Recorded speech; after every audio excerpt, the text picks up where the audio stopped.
Of all the gifts God has given to man, none have proven to be as powerful as a human imagination.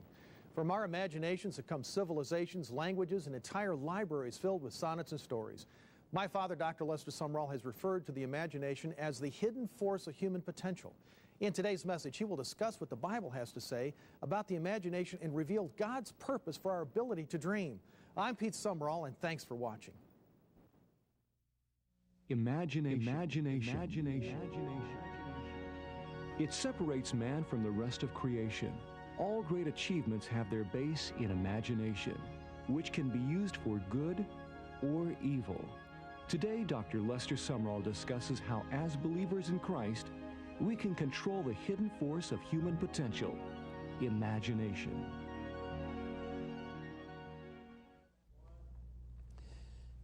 Every family is so excited about a new baby, and have a right to be. They're cuddling immortality. They are cuddling a future generation, and it's exciting. I have experienced that, and it is exciting. In my teaching efforts for you and for the world, a new baby is a new series of lessons. And so we come to you with something that I think you will always remember, and you will want the tapes to play them again and again. It is called imagination. Say imagination. Imagination. The hidden force of human destiny.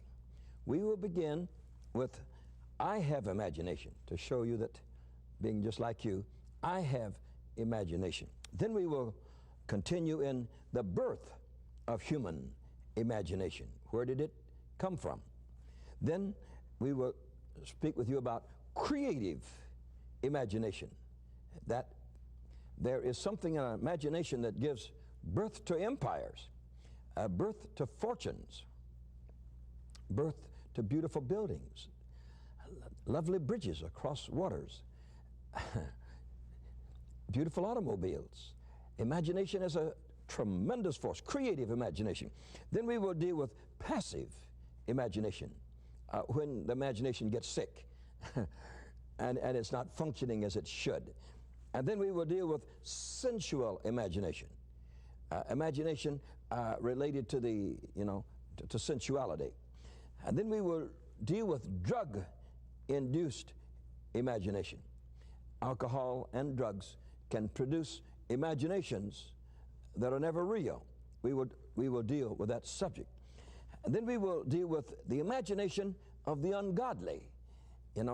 There's a difference between the imaginations of a person born again and a person that is ungodly.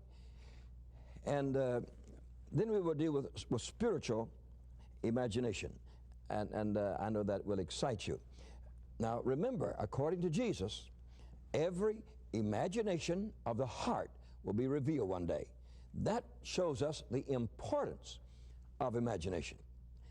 And then when we consider all great events and all great achievements have their basis in imagination.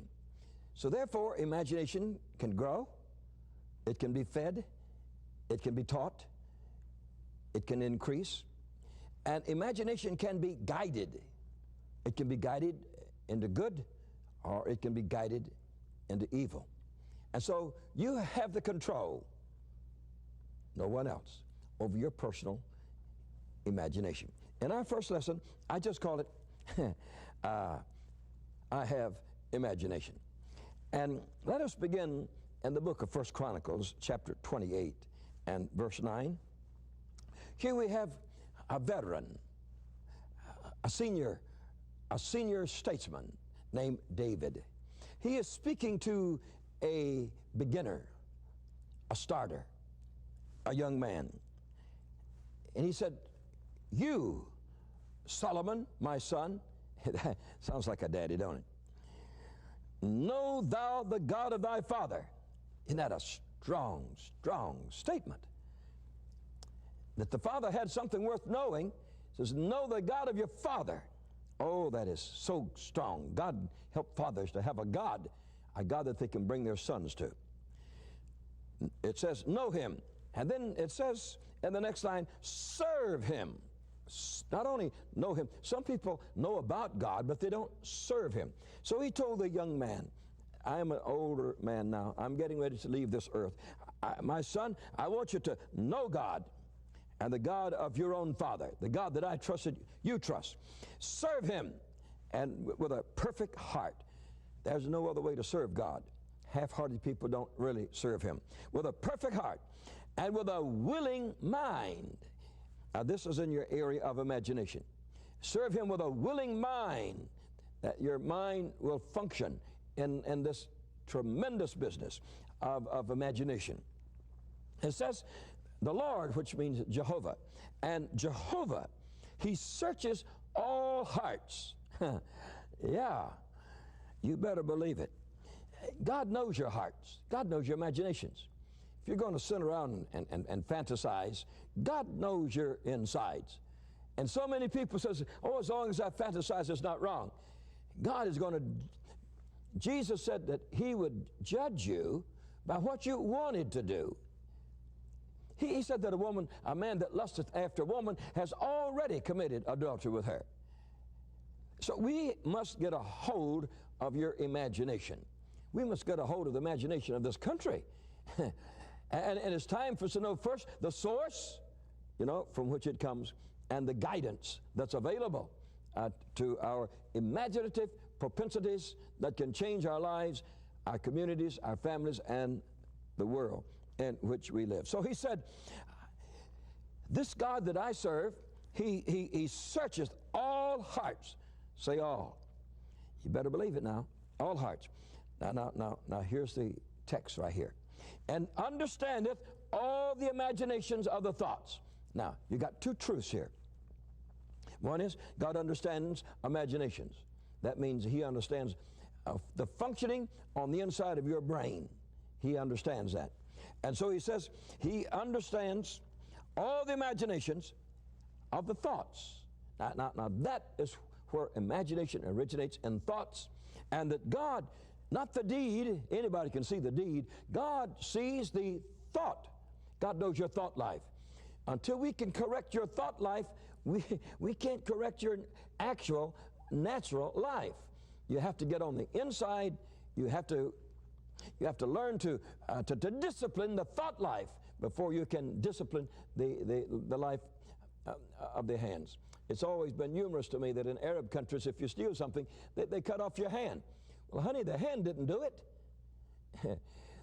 Jesus says adulteries come out of the heart.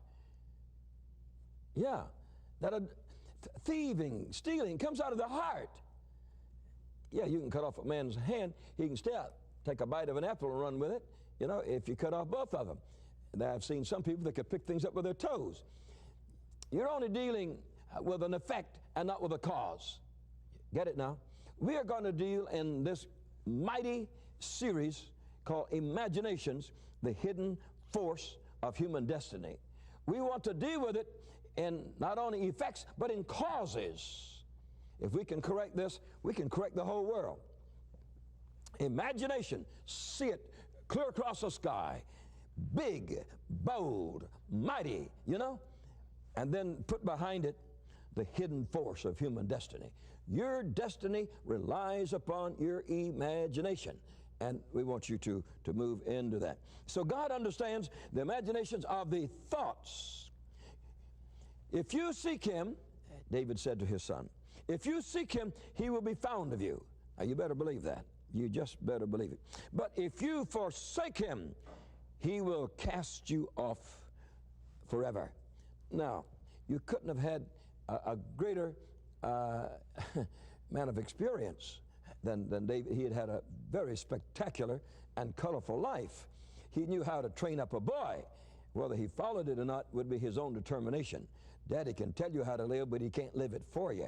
You have to live it yourself. I was born in New Orleans, Louisiana, and lived over in Pascagoula, Mississippi, and Laura, Mississippi, and Mobile, Alabama, and Panama City, Florida. And that was my total childhood till I went out to preach in the crescent of the Gulf of Mexico and around to the Mississippi River. And so As people keep saying everybody was poor those days, well, more or less. I can't remember when my father didn't own a car, you know, and lived in a good house. Of course, he worked in shipyards and what they call a roundhouse, where they made and created and repaired automotives. So he was a smithy. He worked with steel in these large companies. So I can't remember when we didn't have an automobile and a nice place to live and plenty of food to eat. And so, but we still consider that we were poor because we didn't have as much as the man that owned the sawmill and the man that owned as much as a clothing store. So we relatively say we were reared poor. We had to be careful with our money and so forth because we had no tremendous assets, just had a day-by-day laboring situation. Though I was born poor, I was endowed with a tremendous imagination. Now, I don't think anybody gave it to me except God. But in all of our family, I think I must have had the wildest imaginations. And in our neighborhood, maybe I led the way in imagination, because I imagined everything that was imaginable, you know, of what I was going to be and what I was going to do and all about it. So I was just rich in imagination. And that has no assets to it. For example, a man named Mr. Gaddis in our city owned a select men's clothing store and catered to the well-off people of that city. He at the Pines Country Club, just out of town, he was a member of it. And I only got to know him by being his caddy. I wasn't very big, but I was as tall as his golf bag. And he was such a nice person. You know, I wasn't more than 10 when I began to caddy for him. I don't know how they let little kids caddy, but he liked me. And he would come to the club and says, is Lester here? And I said, here, because I looked for his car. That great, big, beautiful car that he drove with a chauffeur. He just sat in the back seat. And so I would fantasize. One day, I am going to own a store like Mr. Gaddis. And I could see my store, and that I didn't do anything but just stand and look at the people coming in. Oh, I could see it. I had imagination. He would let me swing his clubs. And if I didn't know how to swing it, he would place my hands on the club so I could swing the golf club. And I thought that was great. And when they had what they call Caddy's Day out at the club, maybe once a month, you know, he would tell me, says, Lester, you're welcome to use my clubs on Caddy's Day. Whew, for a millionaire to tell a poor boy who is a caddy, son, you can use my clubs. You talk about imagination. I saw myself as a professional, which God knows I am not, you see. I saw myself as a clubhouse man, walking around the clubhouse, having drinks and eating and bringing the lovely ladies out, you know. Oh, talk about fantasizing. Man, I was born with it. I am so glad the day came when God redirected imagination in my life. Yeah, in my life, because this thing was creating images within me of my future and my destiny and the destiny of anybody that I touched. I was going to plan their destiny along with mine. And so I discovered early in life what imagination was. Now, not only in that way, but I went way off into the left field. The movies in the late 20s and maybe early 30s were getting on to the, to the miracle men. They could grab a train, off of a horse's back at 50 miles an hour, and they could have a man from space just to come in there, and they were getting into the mysterious part of movies, into the supernatural element of movies.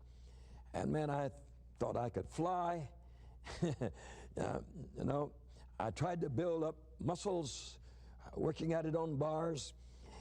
And when I saw them fly in the movies, I sneaked the umbrella. You know, they used to have those big umbrellas, you know, big old black umbrellas that big enough for 3 people to get under. And I got one of those and got me a ladder and climbed up on top of the house. And I was going to be the man on the flying trapeze, I tell you. So I opened up the umbrella and held it up as high as I could and jumped off the house. Well, imagination can just go so far and reality takes over, you see. Gravitation took care of it. The umbrella went to pieces, broke all to pieces, could never be used again. And my sore feet caught the ground, and I could hardly walk for a while. And I discovered that imagination needed some reality related to it. That it was all right to fantasize, but hook reality to it, or you might get yourself into some problems. And then I began to see men, and I would fantasize, well, like Mr. Gaddis, for example. Billy Sunday, the famous sawdust trail evangelist, came to the city, our city. And when he would come, he'd put up his own wooden tabernacle, seating several thousand people. And he did that because they had no PA system, you know, where he could direct his voice through pieces of wood here and pieces of wood there. And he learned how to throw his voice very strong. And so we went to hear Billy Sunday almost every night he was in town. Now you should have seen me at home. I'd take off my coat, lay it down, jump on a bed, then onto a chair. I was Billy Sunday. And I would go and watch him. I didn't sleep in those meetings. I slept in some church services, but not Billy Sunday services. And I'd go and watch him. He'd jump on the pulpit, and man, I like that. You know, the pulpit was usually a place to lay notes. Well, he was on there with his feet. You know, every boy would like that. Then he'd run and get the piano stool and get on top of the piano stool. That's where the pianist would sit down, you know, to play. Well, he was walking it on top of it. Then he'd leave the platform and run down through the audience. Never saw a preacher leave a platform. Man, he was my kind. Well, I wasn't saved, don't think that. I was only fantasizing, living in my world of fancy. I was a king of imagination. And I didn't see Billy Sunday. I saw, I saw Lester Sumrall on the piano stool, on top of the pulpit, swinging his coat around his head with his necktie off and in the other hand. Oh, yeah. The world of imagination. It's an exciting world if we understood it. I don't think I've ever heard a sermon on imagination that I can remember, you know. Yet, imagination is a hidden force, and it relates itself to human destiny. It is so important to understand imagination. And yet, I don't know of very few people that have any comprehension of actually the powers and the forces of imagination that is in their total being, that they should, you know, get a hold of them. They should understand them. More than that, they should utilize them. God put them there for your use. Now, maybe one of the greatest feats of imagination in my life would be when I was 18 and a half years old. I began preaching when I was 17 because God healed me of tuberculosis and told me that I had to preach. So I was a minister from 17. By the time I'd preached mostly in little country schoolhouses and brush arbors, from Florida north toward Tennessee, that in Tennessee, God showed me a vision of the nations of the world in their lost condition without Christ, without God, and without hope, and told me that their blood was required at my hands. Now that's the reason I have ministered in one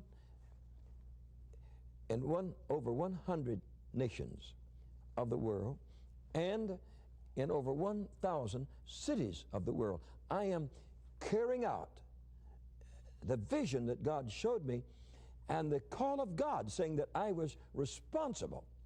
When you're responsible, you don't go there on vacation. You don't go over there just to look to see what difference there is between their culture and yours. When God has told you that you're responsible for their salvation, you go over there preaching, and you go over there giving an altar call, an appeal to make a decision for the Lord Jesus Christ. So you go on real strong business when God sends you there. But from the time I saw that vision, my powers of imagination, whew, it's impossible for me to relate to you the forces of imagination that came into being. I saw myself speaking Chinese. I don't. That was my imagination. I saw myself speaking Japanese. I saw myself speaking the Indian languages, African languages, and I saw people that could not be numbered. There were so many that nobody could count them out there, and I was the little Billy Sunday. I was the man speaking to those people. I lived that day and night. I dreamed it in my dreams. I told a couple of ministers, when you're young, you shouldn't talk too much. People don't understand you. Sometimes they call it pride. Because I told a couple of ministers, I said, I see myself speaking to vast multitudes. They said, that's pride, son. So I had to be quiet about it and say nothing about it. But that glorious power of envisioning imagination, of envisioning the future, welled up within me. Well, I've seen it, you see. Yeah. Spoken in Dr. Cho's church there in Korea, and you can see people as far as you can see. You see people. In the Great Crusade in the Philippines, we saw people until you couldn't identify people, where it was like a dot on a pin, you know. The policeman called it 100,000, and we dropped it down to 60,000 because nobody can count them after 10 or 12,000 anyway. They count blocks and block them out. But you get so many heads out there, no chairs, just solid people as far as you can see. Then I would give the altar call. One night I said, no women permitted to move, just men. I want men's night in this crusade. Over 5,000 men came to receive Jesus. That was a fulfilling of my imagination. There they stood in this big open space for the altar. And there were 5,000. I said, man, they all have a woman. That makes 10,000. They have at least 2 children. 20,000. Here we got a whole town converted. One night, one altar call, one sermon, and 20,000 precious souls moving toward heaven. That was the fulfillment of imagination. I had seen that years before, you see. Years before, I'd seen this. And so here we find the powers and the force and the strength, and you might say the beauty of imagination coming to fruition, coming to reality, coming into being in my own life. How beautiful it is. I just want you to know before we begin these strong lessons on imagination, that imagination is not wrong. That imagination is a thing that you should permit it, but don't let it become a time waster. That's all some people do. They don't ever do anything else, you see. And so those people never bring anything. They've been dreaming years ago, and they're still dreaming. They've been imagining. There are men that imagine they're rich, but you can't buy goods in the store with that. You can't buy a new automobile with that. So imagination is a starter. It is a prompter. And if you could use it for what God gave it to you for, it's very valuable and very beautiful. I love to imagine. I still imagine. I haven't lost my faculties of imagination, of seeing the unborn, of believing for the impossible, for the reaching out for the improbable through the strength, the force, and the power of imagination. God is so good. God is so great.